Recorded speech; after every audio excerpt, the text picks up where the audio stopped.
রোদের তেজে পুড়ছে ভারতের পশ্চিমবঙ্গ রাজ্য। গ্রীষ্মের শুরুতেই হাঁসফাঁস অবস্থা। রাজ্যের প্রায় সব জেলার ওপর দিয়েই মৃদু থেকে মাঝারি ও তীব্র তাপপ্রবাহ বয়ে যাচ্ছে। প্রতিদিনই নতুন নতুন রেকর্ড গড়ছে তাপমাত্রা। নজিরবিহীন তাপমাত্রার সাক্ষী সিটি অফ জয় কলকাতাও। বুধবার শহরটির তাপমাত্রার পারদ অতিক্রম করে 41 ডিগ্রি সেলসিয়াস।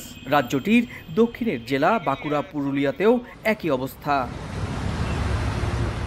তীব্র রোদের পাশাপাশি ভ্যাপসা গরমে জনজীবনে নেমে এসেছে চরম ভোগান্তি।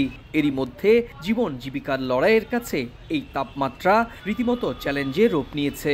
তাই তো একটুখানি বিশ্রাম কিংবা ঠান্ডা পানি ও ফলের জুসই ভরসা হয়ে উঠেছে অনেকের কাছে। যাদের এসি আছে তাদের তো ঠিক আছে, যাদের এসি নেই তারাই বেশি কষ্ট ভোগ করছে। রোজই আরো বাড়তে থাকবে। এই গরমে তো বিশেষ কিছু করা যাচ্ছে না, ওই ডাক্তারদের কথা মতো বাড়িতে থাকাই ভালো। বিনা প্রয়োজনে রোদে বের না হওয়া, এগুলোই প্রিকশনারি, এর থেকে তো করার কিছু নেই। 1, 2, 3 ঢাকায় জমি জিতে নিন 100% ক্যাশব্যাক সহ 20 কোটি টাকার পুরস্কার। এই অবস্থায় বেশি বেশি পানি পান সহ প্রয়োজনীয় পরামর্শ চিকিৎসকের।